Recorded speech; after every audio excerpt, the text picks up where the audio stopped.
This is Beatwala, serving up the stories behind the beats and taking you straight to the soul of exceptional artists, as we sit down every week to unravel what fuels their artistic expression and creation, here on Beatwala, with me, Jo Youle.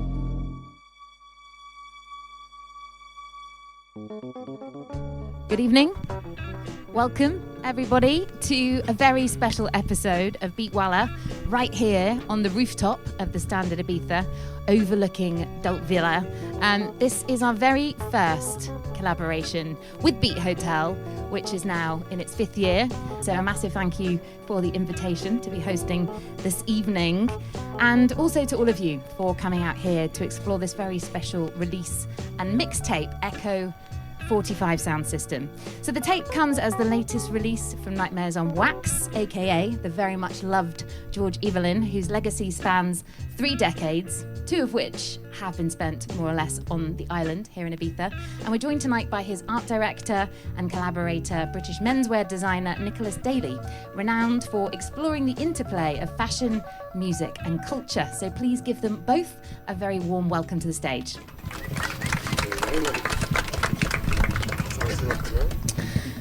So, George, I obviously listened to the album. A massive congrats on that. It's absolutely epic, as usual. It felt a little bit like pure sunshine in my ears, which you have a real knack of doing, I think, with a lot of your records. So I guess we need to go back in time a little bit to your first battered old speaker box, which you got for £5, which your mum lent you. And, of course, you named that Echo45. And that's what the album is called. So it clearly had a profound influence on you. Can you talk us through that initial discovery and how that created such a massive impact on you musically? Well, I'd grown up in my neighbourhood in Leeds. I'd grown up around a lot of sound system culture and sound systems basically in my neighbourhood. And one of my closest friends, a guy named Dennis Smith, his elder brother, had a sound system called Messiah. And when they used to build the speaker boxes for the sound clashes, they used to build them in a basement across the street from my school playground. So when I was about 7, maybe 8 years old, we used to go after school and watch them build these speaker boxes. And obviously we were too young to go to these sound clashes or dances and stuff, but we used to hear the cassettes, or maybe if it's carnival weekend, we'd hear them play on the street. But most of the time we were too young to go to the dances, but we got like the kind of, I can say, behind the scenes of the sound systems being built. And as a young boy, you know, learning that bigger bass bins were really important, bigger bass was important. There was just this massive attraction to watching them build these speaker boxes, go play these sound clashes, listen to the tapes of the sound clashes, and wishing that we could be there. So obviously these were like our superheroes in my neighborhood, these characters that had these sound systems. And when I was about 12 years old, there was like what we call like a jumble sale or a fair at school, and the teacher had brought a speaker into school, and it was for sale, and it was for £5. And I saw it at this sale that was happening at the end of the school day, and I ran home to my mum and begged her to lend me this £5 to buy this speaker, which she did, and I decided to call this speaker, my sound system, Echo45, and we only had one speaker.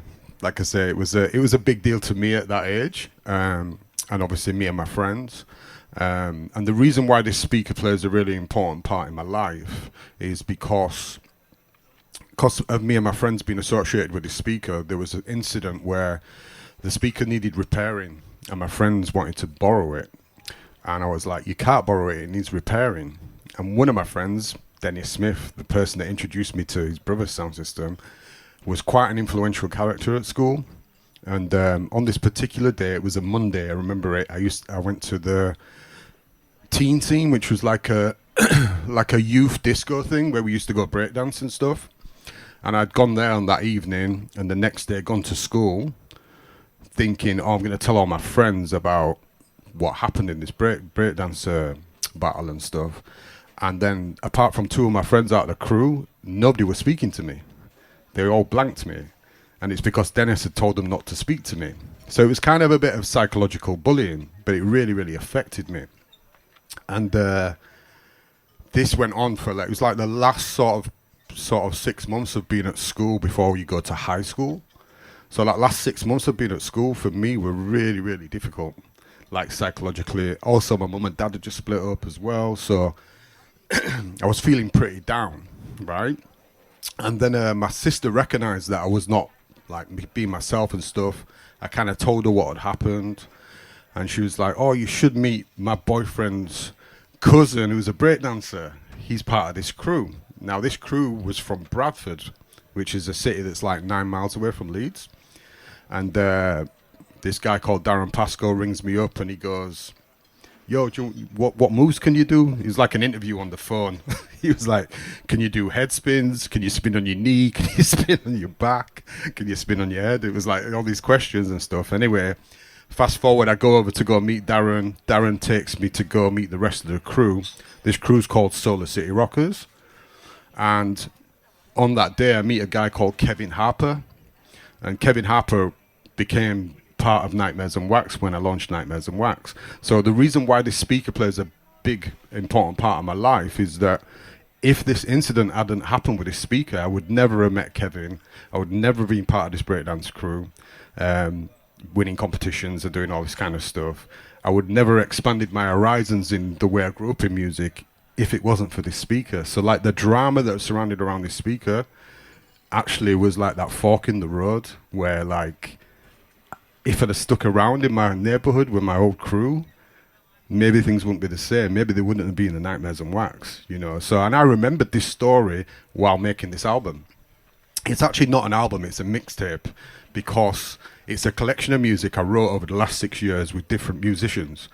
But it wasn't really an album, so I was like trying to think of like, how can I put this together and present it in a way where it kind of makes sense? Because a lot of my albums normally have a common thread through them. There's a story in there. I've traveled to a certain place where it's got a deeper meaning. And with this, because it had been in different spaces with loads of different musicians and artists, I couldn't find a way initially of how we were going to present it. It didn't feel like an album. And then I had a discussion with my manager, Kazim, and friend, and he was like, "Well, maybe you could present it as a mixtape." And then I was like, "Well, actually, it would be cool if I could present it between a mixtape and a pirate radio show, because we got brought up listening to pirate radio."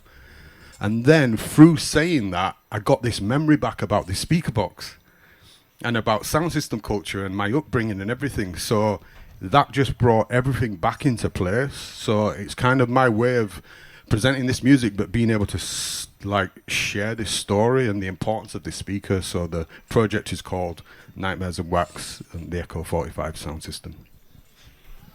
Incredible. That's a pretty good reason that it had a big influence on you, completely changed your life, seemingly. So thank you for that.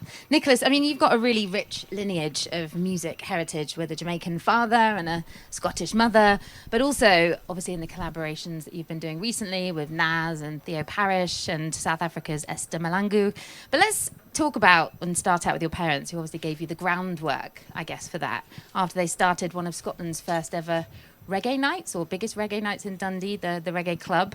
How would you say that kind of carved out a path in the world of sound system culture, and what did that mean for you creatively? Mum and Dad were a big influence, and similar to George, you know, hearing his story and how you are connected to sound system culture, it was very much a similar way with my family. Obviously, Mum and Dad, they met in Scotland, and no one was really promoting reggae music. This is like 1978 to 82. So they had like Aswad and Misty and Roots, and some real pioneers in like the British roots rock reggae scene.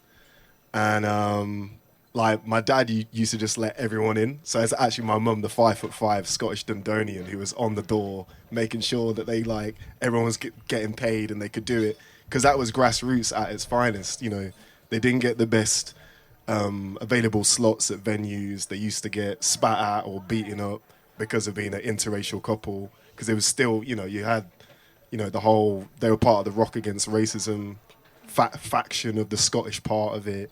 So it's really cool that Mum and Dad were like doing it because they love sound system culture and bringing people together, which I think, as cliche as it sounds, that is what music does. It is one of the most powerful forces in the world. So that's the reason why, as a fashion designer, I sort of pick up on that from mum and dad and how I can use that within my storytelling. And yeah, I'm wearing the T-shirt, and this isn't the original one, but what I'd put it, this was the first merch, the Daley merch. So my dad made this. Well, not this one. This is the replica, but the original one my dad made in his apartment in Edinburgh in like 1978. And obviously it's got Bob Marley Uprising on there and the Reggae Club. So this was like the merch my mum and dad would wear, and they would obviously sell it. And funnily enough, Zion Marley and YG Marley, like the grandchildren of Bob Marley, they've been wearing it, which I think is really cool because like I've taken that T-shirt, they were inspired by Bob, and then 30 odd years later, I'm then working with the grandchildren of Bob Marley and repping it on stage and etc. So yeah, it's definitely something which has been really important, and I think that's why working with George on Echo45 made a lot of sense. And all the artists you've worked with, like Oscar and Green Tea and Yasin, like when Kaz, sent the link for listening for it, I was like, well, this is a no-brainer, like, to work with like a real pioneer and, bring our appreciation for sound system culture and in, what are the legacy of the Windrush generation, and a lot of those pioneers like Jar Shaka passing away and Abba Shanti and Channel One, like a lot of those pioneers who've been pushing sound system culture, and even at Leeds with Irish and Steppers and everyone, Mark. Yeah, it's like really, really important. And so that's why I just try and do what I can within my fashion line, because I guess I've been born into it. So it's in your veins. That's it. So George, I mean, when you were talking about the speaker box that your mum lent you a fiver to buy, that was obviously a ready-made affair. But you've been quite creative and hands-on in your own way of kind of using discarded shoe boxes and spare TV parts to make your own actual pieces from scratch in your mate's warehouse. Can you sort of talk to us a little bit about why you wanted to kind of get involved in that creative process? Yeah, like I said, like the elders to us that had the sound systems in our neighborhood, they were like superheroes to us. Do you know what I mean? We really looked up to them. So obviously we didn't have the means that they had, and where we lived in our neighborhood in Hyde Park, there was like a TV warehouse called DER, and they used to throw out old TVs in the back of the warehouse and stuff. And as younger kids, we used to climb in there and get into the back of the TVs, take the valves out, and people were throwing them at the wall and smash them and stuff like that. Do you know what I mean? Just young boys doing silly shit. And I realized that there's speakers in the back of these TVs. So I was like, yo, what if I take the speakers out of the back of the TVs, and then I got some shoe boxes, cut a hole in a shoe box, and sellotaped these speakers. So I had about 14 of them in my bedroom. With some, when like people used to come, like the gas board would come and dig up the road, and they put these like orange lights, like warning lights, to say there's a hole in the road. Well, I stole them lights and put them in my bedroom, and then I'd have my speakers, and I'd have one turntable, a Fidelity turntable, and I'd play my music on that in my bedroom. And that was my kind of like, before I had the actual speaker, that was my like sort of little sound system. I remember my mum coming home one day and walking into my bedroom going, what the fuck is going on in here? Because I had all this stuff that was belonged to the council and stuff that I'd taken from the back of a TV warehouse. But yeah, those was all the stuff. It was just for me with I think I've always been attracted to technology. I was always attracted to taking things apart and trying to rebuild them. It wouldn't always work out, but I was always into that kind of deconstructing things and stuff, that inquisitive mind, I suppose. Do you know what I mean? So, but that all derived from watching guys building speaker boxes and stuff, I didn't realise you'd taken it quite so literally. It sounds a little bit like the Wombles of Wimbledon in your house. I mean, how do you think Leeds played such a pivotal role in that, crafting of your own technology or taking things apart? How did that kind of add fuel to the fire being based there specifically? Well, I think,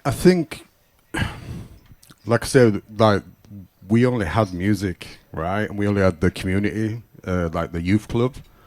And then we'd have like obviously cassettes of sound clashes that were happening all over the country or that come from somewhere else. And then, to be honest with you, when hip hop arrived, it's like the perfect like lineage and connection, you know. And then all of a sudden, it was like you had a voice, you know. And I would say that transition just ran smoothly for me. It was just like, oh well, we don't really have much, but we can express ourselves. Do you know what I mean? And there was just this real hunger and thirst to just discover stuff. Do you know what I mean? So it wasn't like it was readily available. Do you know what I mean? So anything that you got, a tune or do you know what I mean? Anything that you got was like, you couldn't wait to share it with the next person. Or have you heard this? Have you heard this sound clash? Or do you know what I mean? It'd be like gold, you know? So, and that's literally all we lived for, you know, was that really. And you, Nicholas? I mean, obviously you grew up a stone's throw from there, but not too far away over the border. But mum and dad, they didn't want to leave Scotland, but due to Thatcher and jobs, and my dad wanted to continue the reggae club because he was building that community there, and you know, but decisions had to be made, so they moved to Leicester. Obviously leaving Edinburgh behind, you know, but you know, we still have a lot of roots there, and it's still very much like part of what I explore through my work. And yeah, I think like it's just interesting to hear George saying about like building and crafting, and I think that's something quite important with what I look at with my work. Like whether, you know, we worked on a full bespoke suit for the Met Gala, which was like a really amazing achievement. We worked with Leon Bridges from the artist from Texas, and crafting that whole suit, like a 3-piece suit, is similar like building boxes. Like you're literally starting from the beginning, you're working it out, you're building it, and there's definitely something in that, and I think that's something I've learned through doing different projects, like working with George, like working on the whole photography and like the styling, and like working on the limited edition merch with like what we've been working on for Echo45. It's like building and crafting that together. And similarly with my dad, you know, he built the sound system, you know, he did the merch. My mum was in the kitchen making curry goat. It was actually, again, there's the Scottish woman making curry Jamaican food in the back, which I think's really, really cool. And my mum and the knitters, because on my mum's side, obviously knitting is a big part of Scottish heritage. So my mum made some like red, green and gold jumpers for like the sound men. So you can imagine these like Scottish women in this flat in Dundee knitting stuff for these like big Rasta guys all wearing this Scottish knitwear. So there's all these like really interesting things, and I think a lot of that is to do with like craft and DIY, which I think George touching on hip hop is obviously a massive thing which influenced me. Maybe not so much my parents, but that whole DIY philosophy, I think, is something my parents obviously had a lot of, and I think obviously that's what's brought it into what I do now. So yeah, that's why it's, again, this all made a lot of sense working on the project with George. Yeah. I don't know if that answers your question. I kind of went off on one, but I liked it. It was good. We enjoyed it. What kind of stories did your dad kind of share with you about sound system culture and his, you know, wanting to bring that over to England or Scotland? I mean, it's more the venue and the spaces, which I think is an ongoing thing. You see like Femi at Ezra Collective about youth centres and spaces. I think that's something, even when my parents did it, like having the sound system and working with the council or getting stuff approved, even with Notting Hill Carnival, it's always the conversation is like, is it going to happen? Are they going to try and shut it down? And I think even then, when my parents did it, so that's obviously something my dad always said was really hard. The community was there, was the space and the places, which were the most challenging part of it. So normally my mum had to go, like my dad going. Sometimes my mum had to break the ice with some of these promoters, being the white lady, because if my dad went being the black man, they might have said, nah, like, you're not doing your night here in Edinburgh. Because, you know, they did one at Astoria in Glasgow, like Joy Division played, like the same. I was like, Dad, do you know that Ian Curtis was there? Like, and it was like, he had no idea, but that was like the scene that they were, the time frame that they were doing this. So I feel like spaces and places is really important. That's why when I saw George play at the Royal Festival Hall, you know, taking over, you know, one of the biggest venues and seeing the whole orchestra play was like incredible. So I think both of us, in some way, we're like infiltrating some of these places, whether it's the Met Gala or Royal Festival Hall, we're kind of bringing our world to like these quite iconic, prestigious places and just bringing it all through, isn't it? Really, I guess. I think it's interesting as well and also important to point out the importance of a youth club. Like, that was everything. Yeah. We lived for that. That was everything. And obviously that got taken away towards the back end of the 80s in England and stuff. But that was the heartbeat of the community. You know what I mean? It was like, that was the linchpin that kept everything together. And you'd be so excited to go there. Do you know what I mean? Like, that was just so important. So to not have that, like, as part of your community would be like be insane, wouldn't it? It's like, even for Sound System to exist, you needed like a West Indian Centre, you needed a youth club, you needed do you know what I mean? It was like, that was our hub, you know. I don't know if Weybridge in Surrey's youth club was quite the same as the one in Leeds or the one in the Midlands, but I definitely did go there. I think I had my first kiss there, actually, and it was a very important moment in time. I remember in the video for Bang Bien, your single, the first single that comes off of the record that's already out, you mentioned the graphics, obviously the amazing animation for the whole video, mentions Belleville Youth Club and Messiah, as you said, your brother's friend's crew member that kind of saved you from your own crew who turned against you. But I think, like, in terms of, like, you know, the political side of sound system culture and the way that, you know, there's battles and there's kind of like a bit of friction here and there. I mean, can you talk to us about those battles and kind of explain like a bit more about what they look like? Yeah, because I mean, like, to be honest with you, the battles that were happening, whether they were sound clash battles or breakdance battles, the bravado that was there was still really innocent. Do you know what I mean? It was like positive ego. Do you know what I mean? Because when I think about that was like the kind of the meat and potatoes of the culture. Do you know what I'm saying? It was just like rice and peas. Yeah, the rice and peas, if you want the culture, but also just the kind of like you're representing where you come from, even if it's that street. Do you know what I mean? It was just like, and that played through in whether you were a sound system, whether you were dropping a dub plate, whether you were releasing a tune, whether you were battling somebody on the dance floor. It was all about representing where you came from, and that was more important than anything. That was the be all and end all of anything. And when I fast forward to like actually making music and releasing music, our number one aim was for another DJ to play our record. That was it. Because you'd made it. Just the fact that another DJ played your song, that was the most important thing. Do you know what I mean? So I think the bravado and like I said, that kind of competitive edge that was there was healthy. It's what pushed the culture forward. It was what made us all thrive, you know? Because you'd hear that next person or next man had brought out this tune or had this dub plate or got this new speaker. Do you know what I mean? He was like, oh, we need to get one. We need to do one. It was literally like that. So it's just like feeding itself and getting richer and stronger and stuff like that. So all them battles, even infamous breakdancing battles, do you know what I mean, that I had with my crew, Soul City Rockers and, you know, the B-Boys in Bradford and Smack 19 and all these guys were from Yorkshire. Oh, there's so many amazing battles that happened, but it was healthy bravado. It was, you know what I mean, even though we were young and we were full of ego, it was really, really healthy, you know.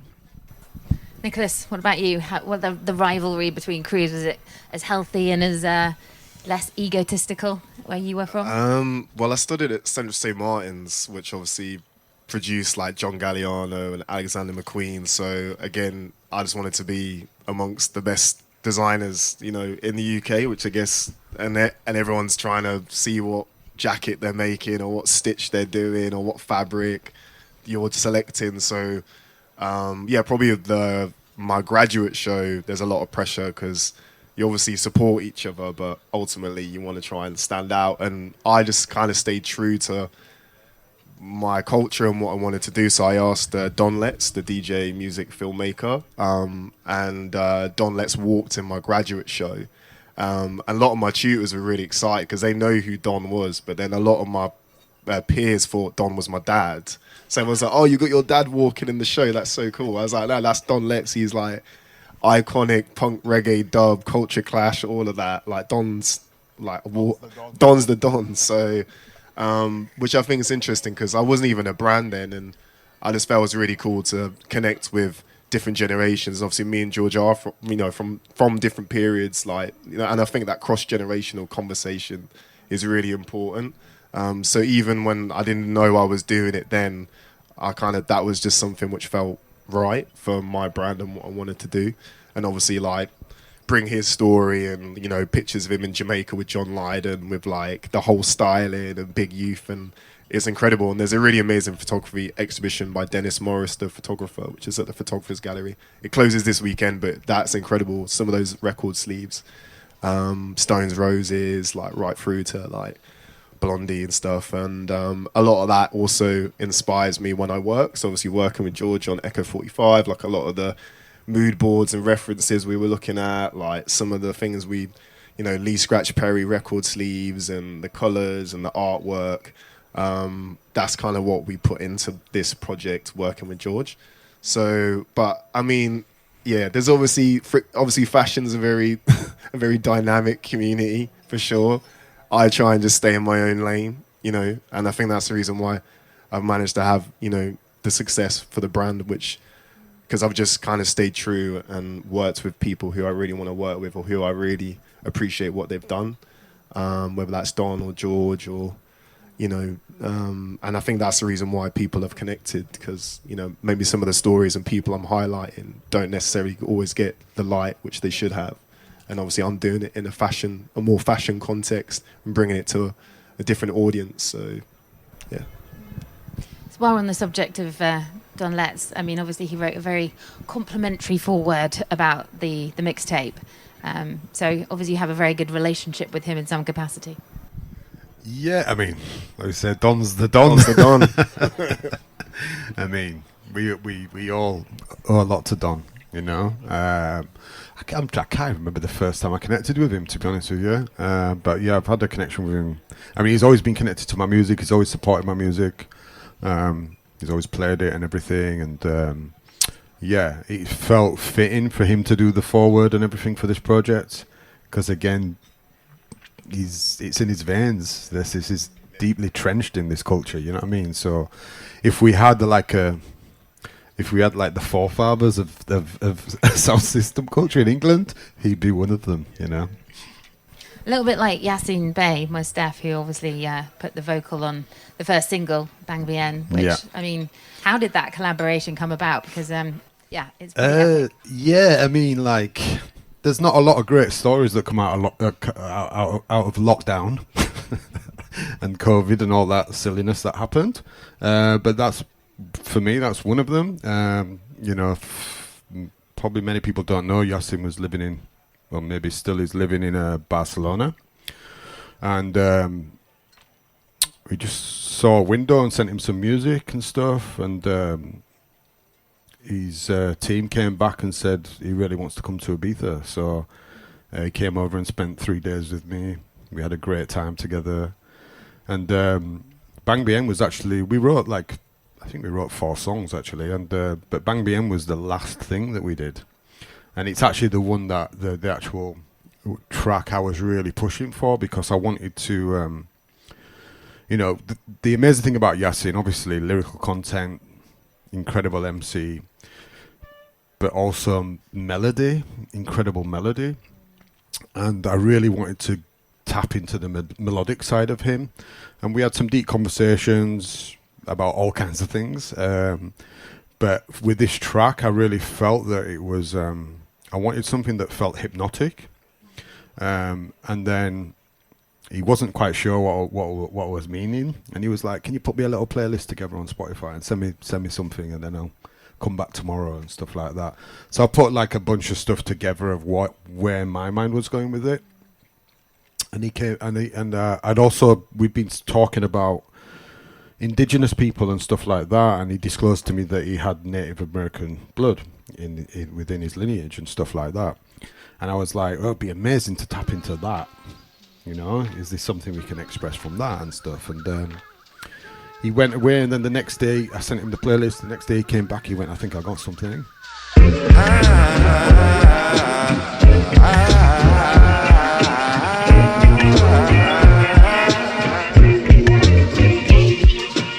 know what I mean? And he came with this amazing chant. Basically, it's almost like a recital.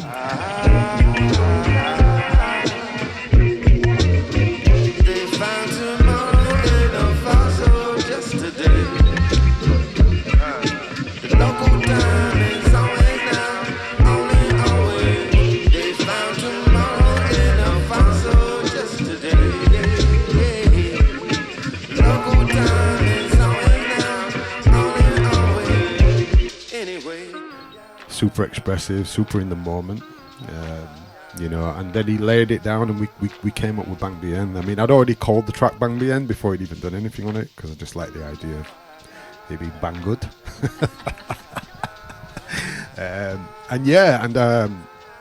He was super happy with that particular track out of all the four, so we ran with this track to be part of the project. And when it comes to making music, I think it's really important to trust the process, because it's not about knowing.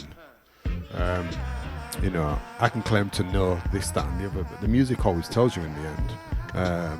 Sometimes you can ask questions about the music in a way that you feel like you need to know what it is, but I've learned through the years that I don't actually need to know. I need to trust the process and allow the music to show me.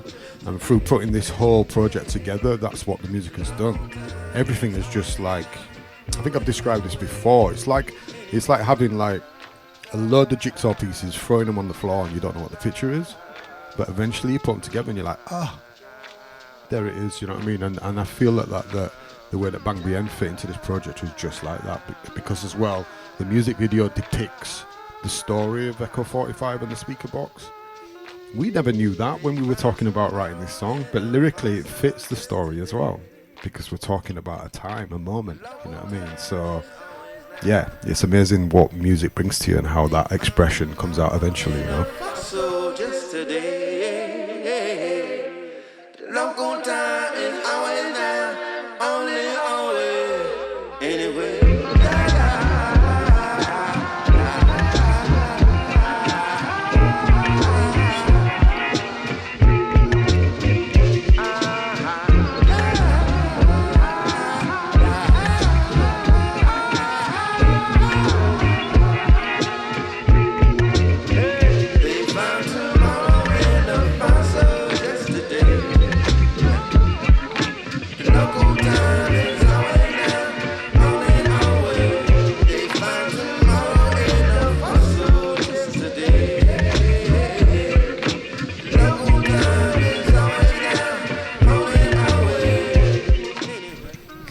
Fossils of tomorrow coming back into today. I love that. Yeah, yes. The hypnotic, almost like a mantra, if you will, exactly. in a way. And it's definitely stuck in my head like a little earworm now, and I can't get it out.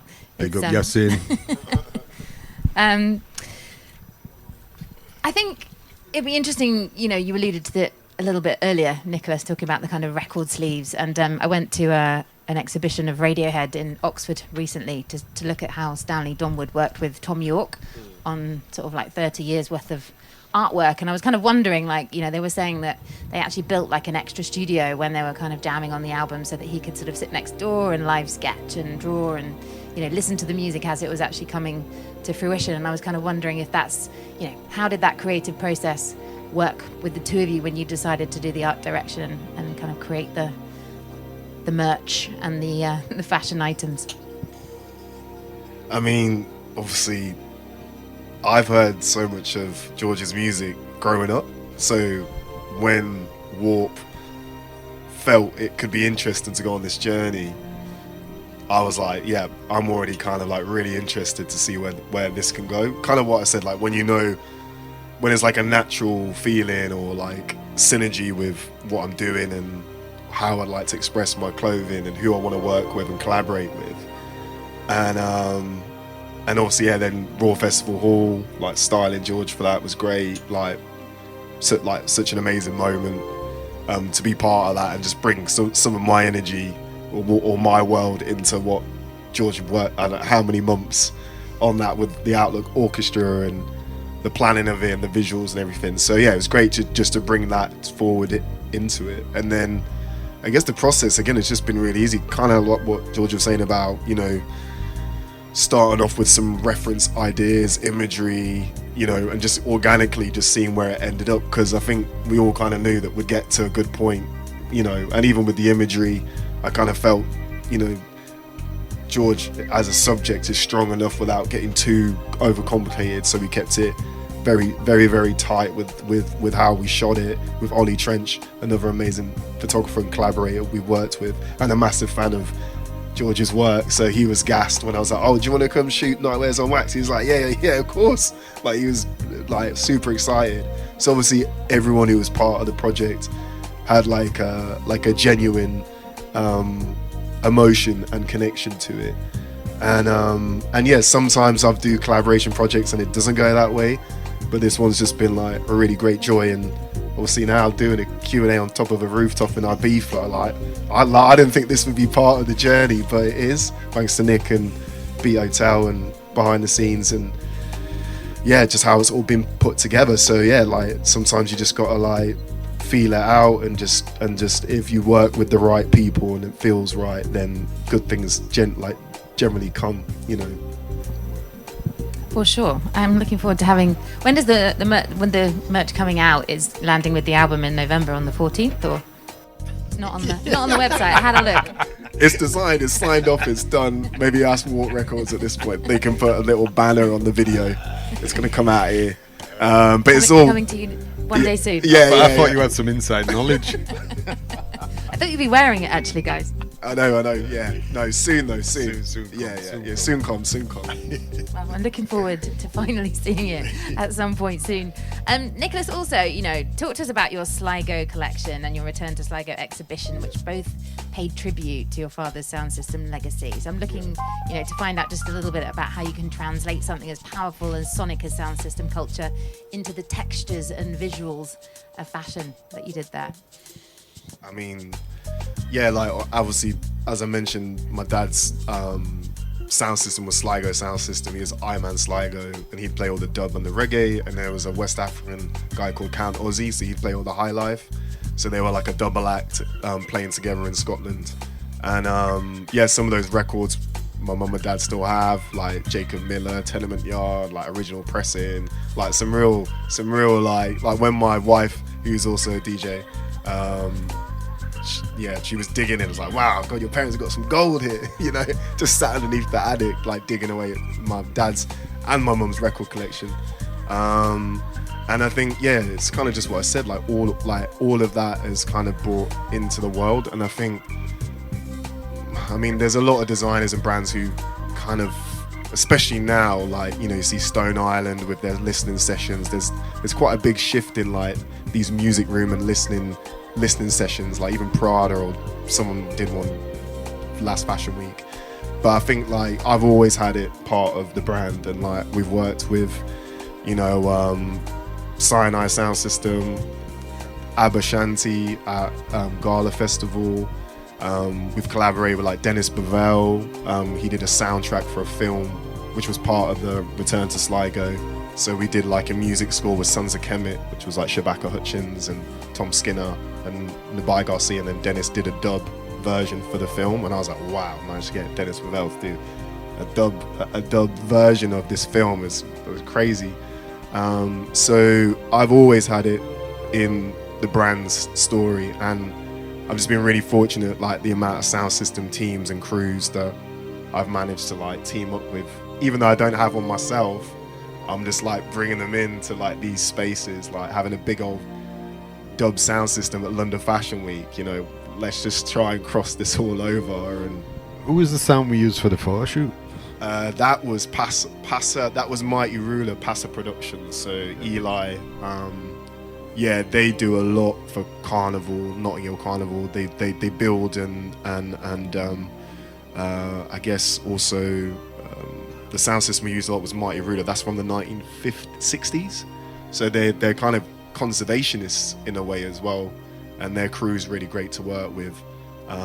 So yeah, I think they brought the system in for the photo shoot, which obviously looked great with George. Oh, big shout to them, man. Yeah, so I've just been very fortunate that this is how it's turned out, and I've always liked to involve sound system operators and crews, and within a Fashion Week show or a photo shoot with George or as an artwork on a t-shirt, it's just been like part of it, because I guess, as I said, it goes back to mum and dad, and my dad building the first, his own rig, and so yeah, it's just been part of the process, which has just been a natural thing. So again, that's why it made sense to be part of Echo45 and George's story and how it all ties in. I kind of feel like we need a big Ibiza record launch party or mixtape launch party, and a big sound system, and a big rig, and a big, explosion of a street outdoor celebration. But I don't think Music outside in Ibiza. That's exactly Are you what sure? I'm alluding to. What do you think, like, after 2 decades here of making this kind of celebratory music that's all about outdoor sound systems in a place where things are moving in a direction where we can't do that anymore here? Things have changed so dramatically since you've been here. It's crazy, isn't it? It is. It's almost like we can't behave ourselves. We're not sensible enough to play music outside. Which, I mean, yeah, that maybe we should put a question to the crowd about that one. But I think, how do you feel about that you can't actually do something, with Nicholas that would celebrate the legacy of sound system culture in a place like this, where, just in 2014, as I said in the intro, when I saw you at an outdoor festival, I can't remember anything like that since then. You're going to get me all... All fired up. You're going to get me fired up on, about Ibiza politics. You're not allowed. No, I mean, like, as I said, it's almost like in somebody's mind somewhere, they believe that people can't enjoy themselves outside, listening to music, and it be okay. Like, it's a danger to somebody somewhere. I mean, what was the most dangerous thing that happened in Ibiza when we were playing music outside after 11:30? People having too much of a good time. Yeah, I mean, that's kind of as far as I can go on it. It just doesn't make any sense to me, I mean, obviously, sound system culture emerged from, Jamaica in the 1950s, and, it's one of those places and spaces where people, got given a voice and a way to come together as a community. And I think that's kind of perhaps what's lacking, not just here, but there's a lot of places now where, that is decreasing in many ways. And I think that's, sad. It's quite a political movement, the sound system culture, in many ways. And I think it's important that in the lyrics on your... Yeah, I think part of, there's definitely foundations in it. There was part of a resistance. You felt like you were rebelling in some way because you were able to express yourself. Whether they're your hardships or whether you were celebrating, whatever, you were being able to express yourself. I think that where we enjoy music and where we're allowed to listen to it, how that's, not just in Ibiza, but many cities, is is being contained, is kind of against the flow of expression. Do you know what I mean? So I know that London's got many issues with the clubs and stuff like that as well. Do you know what I mean? It's like, because I don't know, apartments now seem to be more important than anything. Do you know what I mean? It's kind of like anything cultural, anything that brings us all together, we can only have a little bit of that within a certain amount of time. Do you know what I mean? It's kind of doesn't make sense, does it? No, it doesn't. Definitely not. But obviously you had a good innings with Theo Parrish at the 10th anniversary of your recent festival, and you kind of brought, again to London, to Peckham, an absolute, legend, and that was an outdoor experience. So it's like, we can't really do that here, but it's still... Well, some of the things Theo was saying, he loved coming to Brixton, especially South London, where a lot of sound system culture, like he loved being in Brixton, and that's where he used to dig for a lot of reggae and dub records when Theo came over. So that was one of the first things we talked about. Like, when he dropped Bob Marley at Fabric, he did one of his, another 9 out, and I think it was Mystic Places. I can't remember which tune, but Natural Mystic. Natural Mystic. Sorry, man. God, my dad's gonna kill me for that. What are you doing there? Just that was really great to again work with Theo, and work with another pioneer for that moment, and how it all blurs over with different sounds, whether it's like house, techno, dub, reggae. That's why I've always, again, similar with George, like, if there's someone who I feel's pushed it and been a big part of the cultural movement, then I just feel like even if you buy a ticket to go to a sound system night, or if I bring one in for a photo shoot or fashion week, or George, I think there's all ways that we can support this really important part of culture, which is very much part of British identity as well. It talks a lot about, you know, everything like lineage, ancestry, music, you know, it's a big part of it. So that's why even as a fashion brand, I do what I can, you know, and what I've been taught to then obviously give back and support it, basically. I think the important part of all this is community. When we started out, you know, like whether we were just listening before even getting involved, it was part of the community. And then going forward from being in sound system to then putting on club nights, it was community. Community was always the thread of everything that you put on, because if you didn't have a community around it, you didn't really have much of a lifespan. Do you know what I mean? But that was natural anyway. So putting on club nights, putting on events was always had a community essence to it. And I think that can translate to any city, any place, anywhere. That if you want to do something that lets people feel like they're part of something, not that people are just paying for something, you need to have community in it. You know? Obviously, you need to run a business, but if you want a business to be successful in a way where people are going to remember it for what it brought to you, you need a community element to it. And I think that that's why sound system culture is so important. It's what gave us the foundations to carry through doing what we're doing, and it's what the mixtape is trying to express, or is expressing, is the way that I wanted to put the continuous mix across was like a sound clash stroke pirate radio, that you felt like you was in the presence of something. Do you know what I mean? So we've got like Liam Bailey on there that's kind of lead toasting and presenting it all the way through, so it feels like you're in a live experience with it. But again, this is just to reflect the essence of community, you know. It's very important, and that's obviously what Wax the Jam also gave us, your parties at your monthly residency that used to put on at Las Dalias. And that was one place that, you know, when you first started doing those parties was very, I guess, a bit of a counterculture in the traditional sense of the kind of music that we were experiencing here. And I think that is greatly missed really in the north of Ibiza, because, you know, now we have a Kasha there as well, so it's definitely moving in that direction. But what you did with Wax the Jam was obviously a little bit different to what existed here. Yeah, even the foundations of Wax the Jam was a sound system foundation, you know, with Ricky Rankin, and obviously bringing the musicians in, Wolfgang Hafner, Shovel the Drum Warrior and stuff. That whole presentation was like a cross between sound system and an element of live, and the element of live was to bring people in, and Wax the Jam meant that everybody was a part of it. Do you know what I mean? Everybody was waxing the jam. Do you know what I'm saying? And that's what that was. And the reason why that was born in the first place and why I brought it to Ibiza was because I could see what wasn't here. Do you know what I mean? Now it's not so easy to do stuff like that now here because of the situation.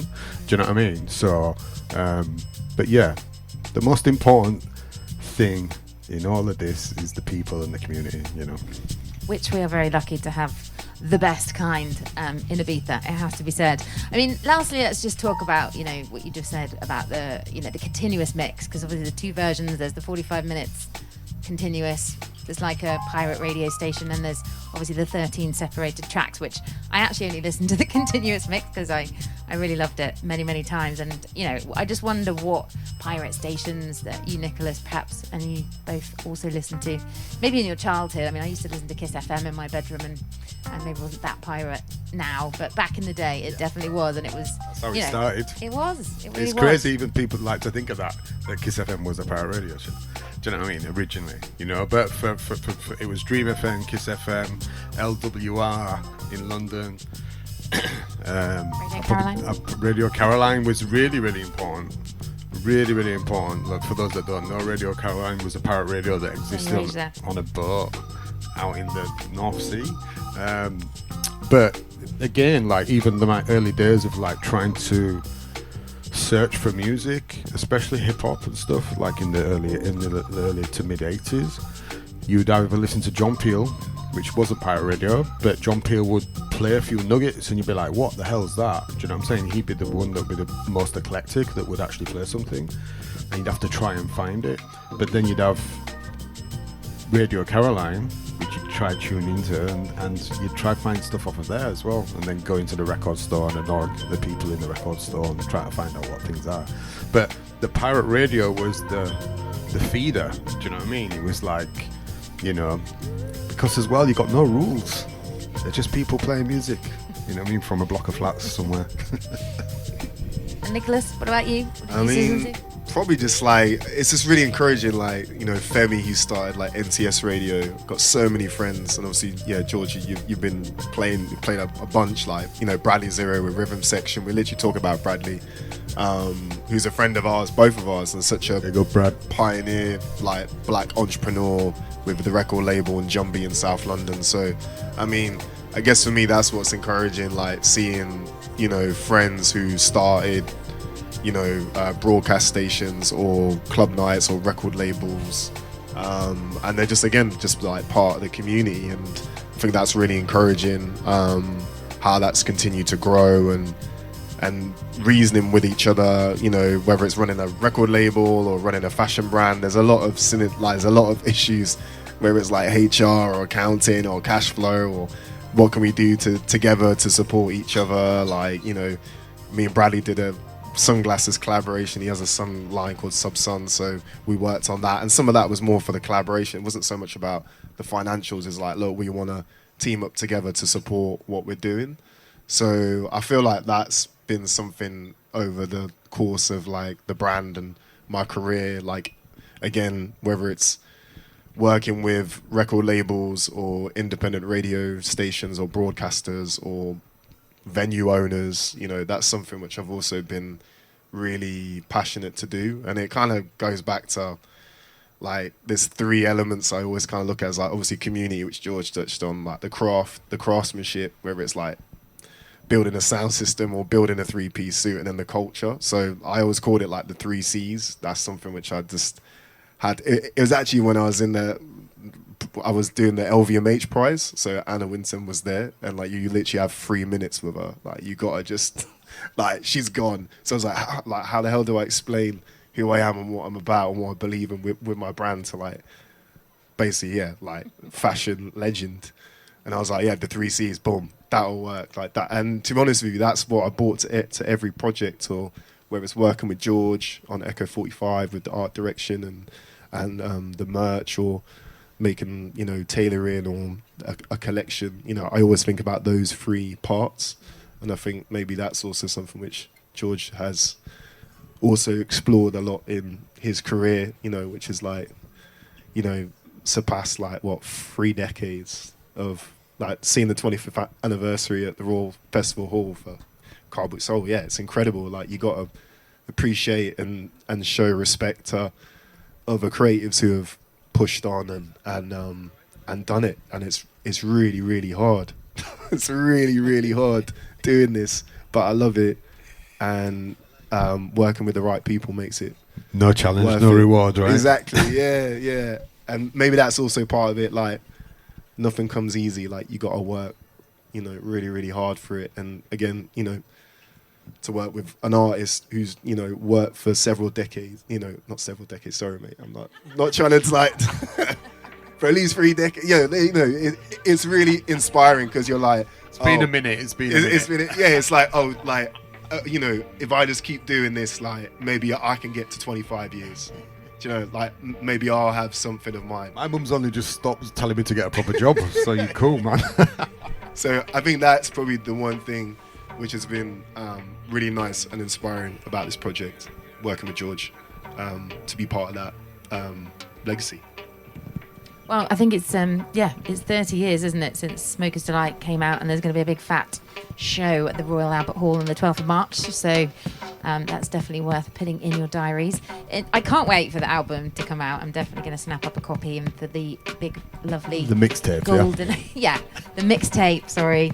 And sorry, I did get that memo from Warp Records. Do not call it an album. The mixtape is landing on the 14th of November, and the wonderful edition of Bang Bien on record, which I'm definitely going to get a copy of as well. It's been an absolute pleasure to host you guys. Thank you so much for joining us here at Beat Hotel. We've got a wonderful dinner to look forward to this evening, and some lovely wine and cocktails, which I'm sure everyone's dying to get into. So without further ado, I'm going to draw a close to this, but thank you so much for joining us here at the Beat Hotel with George and Nicholas. Thank you.